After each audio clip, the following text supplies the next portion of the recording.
नमस्कार, आप देख रहे हैं न्यूज़ 24। मैं हूं विपनेश माथुर।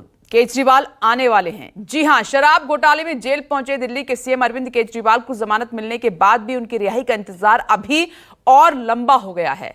जमानत मिलते ही ईडी ने एक और कानूनी चाल चली। ईडी लोअर कोर्ट के फैसले के खिलाफ दिल्ली हाईकोर्ट जा पहुंची। इधर दिल्ली हाईकोर्ट ने ईडी के विरोध पर फैसला कुछ दिनों के लिए सुरक्षित रख लिया और उधर दिल्ली वालों के लिए बहुत सी योजनाओं का इंतजार भी लंबा हो गया है। अब सवाल यहां पर यह उठ रहा है कि केजरीवाल जब बाहर निकलेंगे तो दिल्ली और आम आदमी पार्टी का रंग कैसा होगा। वो कौन सी योजनाएं हैं जिनका दम पर आम आदमी पार्टी विरोधियों को आईना दिखाने की तैयारी कर रही है और कैसे केजरीवाल के आने के बाद सियासत का रंग भी अलग होने वाला है। केजरीवाल को राहत नहीं मिली। दरअसल 20 जून को शाम 8 बजे राउस एवेन्यू कोर्ट ने अरविंद केजरीवाल को जमानत दे दी थी। जस्टिस न्याय बिंदु के बेंच ने कहा था कि ईडी के पास अरविंद केजरीवाल के खिलाफ कोई सीधे सबूत नहीं है। कोर्ट ने केजरीवाल को 1 लाख के बेल बॉन्ड पर जमानत दे दी थी, लेकिन लोअर कोर्ट के फैसले के विरोध में ईडी ने 21 जून को दिल्ली हाईकोर्ट में याचिका लगाई। जस्टिस सुधीर जैन और जस्टिस रविंदर डुडेजा की बेंच में ईडी के वकील एसवी राजू ने कहा कि लोअर कोर्ट का फैसला सही नहीं है। ईडी ने हाई कोर्ट में कहा कि उन्हें दलीलें रखने का पूरा समय नहीं मिला। दिल्ली हाई कोर्ट की बेंच ने 5 घंटे की सुनवाई के बाद फैसला 2 से 3 दिन के लिए सुरक्षित रख लिया। मेन ईडी की ऑब्जेक्शन ये थी कि नीचे ईडी स्पेशल कोर्ट ने उनको पूरी तरीके से नहीं सुना तो ऑनरेबल हाई कोर्ट ने पूरी डिटेल में आर्ग्यूमेंट ईडी की सुनने के बाद हमारी आर्ग्यूमेंट भी डॉक्टर अभिषेक मनु सिंघवी जी और विक्रम चौधरी जी के माध्यम से हमारी आर्ग्यूमेंट भी कोर्ट ने सुनी और कोर्ट ने ऑर्डर रिजर्व कर दिया है और ये कहा है कि कोई रिटर्न सबमिशन अगर किसी ने देनी है तो विद इन 2 डेज वो सबमिशन दे दें और बाई मंडे या ट्यूसडे तक वो स्टे एप्लीकेशन पे स्टे इस ऑर्डर को स्टे किया जाए कि नहीं किया जाए, इस पे कोर्ट बाई मंडे या ट्यूसडे तक कोई ना कोई फैसला देगा। शुक्रवार को दिल्ली हाई कोर्ट में ईडी की ओर से additional solicitor general SV Raju ने जस्टिस सुधीर जैन और जस्टिस रविंदर डुडेजा के वेकेशन बेंच के सामने याचिका का जिक्र करते हुए दलील देते हुए बड़ा आरोप लगाया कि लोअर कोर्ट ने ईडी की दलीलें कम कर दी। जमानत आदेश पर रोक लगाने की प्रार्थना पर भी विचार नहीं किया गया। मैं मांग कर रहा हूं कि आदेश पर रोक लगाई जाए और मामले की जल्द से जल्द सुनवाई की जाए। हमें मामले पर बहस करने के अधिकार का पूरा इस्तेमाल करने नहीं दिया गया। मैं पूरी गंभीरता के साथ आरोप लगा रहा हूं। केजरीवाल की तरफ से अभिषेक मनु सिंघवी वीडियो कॉन्फ्रेंसिंग के जरिए पेश हुए और कमजोर कनेक्शन की वजह से विक्रम चौधरी ने दलीलें पेश की। केजरीवाल की तरफ से दिल्ली हाईकोर्ट में दलील दी गई कि केजरीवाल सीबीआई की एफआईआर या ईडी की ईसीआईआर में आरोपी नहीं थे। उन्होंने कहा कि ट्रायल कोर्ट ने दोनों पक्षों के दलीलों को सुना।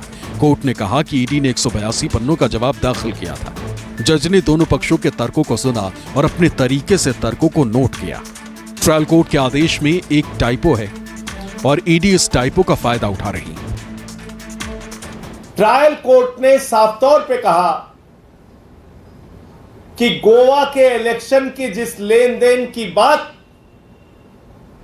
ईडी के द्वारा की जा रही है उसका कोई तथ्य और प्रमाण, कोई मनी ट्रेल और सबूत प्रस्तुत नहीं किया गया है।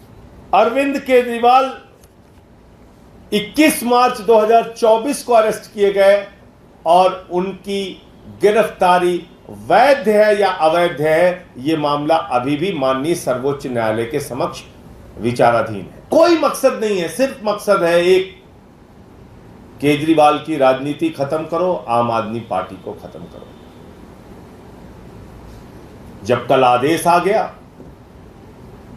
तो पूरी की पूरी ईडी सदमे में चली गई। सदमे से बेचारे निकल ही नहीं पा रहे थे।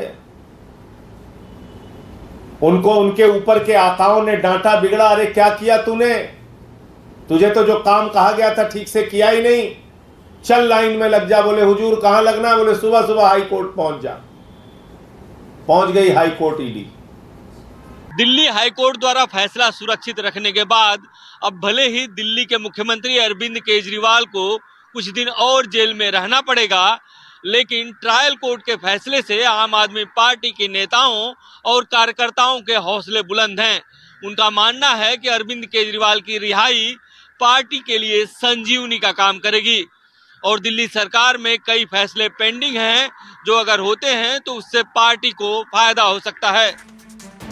दिल्ली में अगले साल ही विधानसभा चुनाव होने वाले हैं और उससे पहले अरविंद केजरीवाल को जमानत मिल गई है। अब वो कैबिनेट की बैठकों में हिस्सा ले पाएंगे। दिल्ली में कई काम रुके हुए हैं जो उनकी जमानत के बाद पूरे हो सकते हैं और इनमें सबसे बड़े जिस वादे को लागू किया जा सकता है वो है दिल्ली में आम आदमी पार्टी की तरफ से महिलाओं को 1000 रुपए हर महीने देने का फैसला, जो अरविंद केजरीवाल के जेल जाने के बाद और कैबिनेट बैठक नहीं हो पाने की वजह से रुका हुआ था।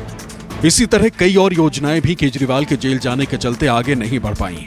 ऐसे कई मामले थे जिनमें केजरीवाल की ओर से आदेश जारी किया जाना और सरकार को दिशा प्रदान करने के लिए उनकी मौजूदगी जरूरी थी। कई मामलों में उपराज्यपाल को मंजूरी के लिए भेजी जाने वाली फाइलें भी बिना केजरीवाल के दिशा निर्देश के नहीं भेजी जा सकती थी। ऐसे में अब केजरीवाल को जेल से बाहर आकर इन सभी अटके कामों को जल्द से जल्द पूरा करना बड़ी चुनौती होगी। सीएम केजरीवाल के जेल जाने की वजह से जिन योजनाओं पर काम आगे नहीं बढ़ सका और केजरीवाल की रिहाई के बाद जिनके आगे बढ़ने की उम्मीद है वो है food truck policy, city logistics नीति, महिला सम्मान निधि योजना, Delhi electronic system design, mayor चुनाव के लिए पीठासीन अधिकारी की नियुक्ति, जल बिल निपटान योजना, मुख्यमंत्री दिल्ली स्ट्रीट लाइट योजना, ई व्हीकल पॉलिसी, मोहल्ला बस सर्विस। और इन तमाम योजनाओं और नीतियों से आम आदमी पार्टी को भी बड़ी उम्मीदें हैं। हमारे 12 स्कूल्स ऑफ स्पेशलाइज्ड एक्सीलेंस हैं जहां पे स्टेम की स्ट्रीम में मेडिकल के लिए स्टूडेंट तैयारी करते हैं। उसमें से 6 स्कूल्स ऐसे हैं जिनका 100% रिजल्ट आया है, यानी जितने बच्चों ने नीट का एग्ज़ाम दिया है उतने ही बच्चों ने नीट का एग्ज़ाम क्वालिफाई किया। और मैं खासकर बधाई देना चाहती हूँ और धन्यवाद कहना चाहती हूँ सभी दिल्ली वासियों की तरफ से दिल्ली के मुख्यमंत्री अरविंद केजरीवाल जी को, जिनके नेतृत्व में पिछले 10 साल में दिल्ली में ऐसी शिक्षा क्रांति आई है कि गरीब से गरीब परिवारों के बच्चे जो दिल्ली के सरकारी स्कूलों में पढ़ रहे हैं आज best of the best education पा रहे हैं। हाईकोर्ट का फैसला आने के बाद अगर केजरीवाल जेल से बाहर आते हैं तो उनकी रिहाई ऐसे वक्त पर होगी जब पार्टी पहले से ही कई चुनौतियों का सामना कर रही है। लोकसभा चुनाव से पहले केजरीवाल जब जेल से 21 दिनों के लिए बाहर आए तो पार्टी में नया जोश था और लोगों का समर्थन भी था, लेकिन इस बार चीजें थोड़ी अलग हैं। लोकसभा चुनाव नतीजों से कार्यकर्ता पहले से ही निराश हैं। इसके अलावा पार्टी जल संकट जैसी कई समस्याओं से जूझ रही है। ऐसे में सीएम केजरीवाल के जेल से बाहर आते ही एक नहीं बल्कि कई चुनौतियों का सामना करना होगा। देखिए, आम आदमी पार्टी जो है केजरीवाल का छवि के ऊपर ही ये पार्टी खड़े हुए है। इसके पार्टी का दूसरा कोई नेता नहीं है, उस तरह का नहीं है, इसलिए ये बाहर आएगा। खास तौर पे जो चुनाव, विधानसभा चुनाव जो है, विधानसभा चुनाव में निश्चित तौर पे एक फायदा होगा और भारतीय जनता पार्टी के खिलाफ वो मुहिम चलाएंगे।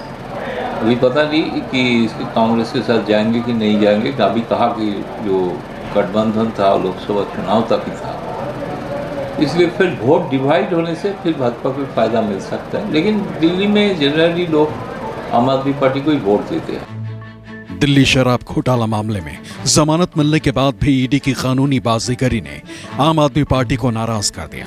राउज एवेन्यू कोर्ट से राहत मिलने के बाद भी ईडी का हाई कोर्ट जाना पार्टी को हजम नहीं हो रहा है। आपको बता दें कि दिल्ली की राउज एवेन्यू कोर्ट ने जिन बातों को आधार बनाकर अरविंद केजरीवाल को जमानत दी है उसमें कहा गया है ईडी के पास केजरीवाल के खिलाफ आगे बढ़ने के लिए पर्याप्त सबूत नहीं। ईडी किसी भी तरह से सबूत हासिल करने के लिए वक्त ले रही है। ईडी केजरीवाल के उठाए कुछ मुद्दों पर चुप है, जैसे कि उनका नाम सीबीआई केस या ईसीआईआर की एफआईआर में नहीं। केजरीवाल के खिलाफ आरोप कुछ सह आरोपियों के बयानों के बाद सामने आए। ये भी एक बड़ा फैक्ट है कि केजरीवाल को आज तक अदालत ने तलब नहीं किया है। फिर भी वो अभी भी चल रही जांच के बहाने ईडी के कहने पर न्यायिक हिरासत में है। ईडी ये स्पष्ट करने में विफल रहा है कि पूरी धनराशि का पता लगाने के लिए उसे कितना समय चाहिए। इसकी भी संभावना है कि केजरीवाल के कुछ परिचित लोग किसी अपराध में शामिल हो या अपराध में शामिल किसी तीसरे व्यक्ति को जानते हो, लेकिन ईडी अपराध की आय के संबंध में उनके खिलाफ कोई जाहिर सबूत नहीं दे सकी। अभी तक जो चुनाव हुआ मुझे तो एक दुख के साथ कहना पड़ता है कि भ्रष्टाचार लगता है कोई मुद्दा ही नहीं रहा। भ्रष्टाचार के लिए देखिए बंगाल में कितना मुद्दा उठाया, मंत्री जेल में है, तृणमूल कांग्रेस ने स्वीप किया है। कहाँ पे भ्रष्टाचार का मुद्दा नहीं है? भारतीय जनता पार्टी के खिलाफ भी है। अभी जो देखिए जो नीट का कांड हुआ, कि इसका पहले जो हुआ व्यापम कांड हुआ मध्य प्रदेश, कहाँ है उसका इम्पैक्ट? तो जनता वोट देने के लिए सोचते हैं दूसरी चीज। शायद होगा कि मान लिया होगा कि नेता तो है तो भ्रष्टाचार करने का अधिकार। केजरीवाल 10 मई को 39 दिन बाद तिहाड़ जेल से बाहर आए थे। ईडी ने उन्हें 21 मार्च को गिरफ्तार किया था। इससे पहले जांच एजेंसी उन्हें 9 सम्मन भेज चुकी थी। हालांकि केजरीवाल एक बार भी पूछताछ के लिए जांच एजेंसी के सामने पेश नहीं हुए थे। गिरफ्तारी के बाद शुरुआती 10 दिन केजरीवाल ईडी की हिरासत में थे। 1 अप्रैल को कोर्ट ने उन्हें न्यायिक हिरासत में तिहाड़ जेल भेज दिया था। 10 मई तक यानी 39 दिन उन्होंने तिहाड़ में बिताए। 10 मई की शाम वो बाहर आए थे। 2 जून को दिल्ली के मुख्यमंत्री अरविंद केजरीवाल पहले दोपहर 3:30 बजे राजघाट पहुंचे। यहां उन्होंने महात्मा गांधी की समाधि पर श्रद्धांजलि अर्पित की। इसके बाद केजरीवाल ने कनॉट प्लेस स्थित हनुमान मंदिर में भी दर्शन किए। उसके बाद केजरीवाल ने जमानत खत्म होने के बाद तिहाड़ जेल में सरेंडर कर दिया। इससे पहले वो आम आदमी पार्टी के दफ्तर गए और कार्यकर्ताओं से मिले और संबोधन भी किया। इस प्रचार के दौरान एक सबसे बढ़िया बात यह हुई कि सारे देश के सामने प्रधानमंत्री श्री नरेंद्र मोदी जी ने यह कबूल किया कि उनके पास मेरे खिलाफ रत्ती भर भी सबूत नहीं है।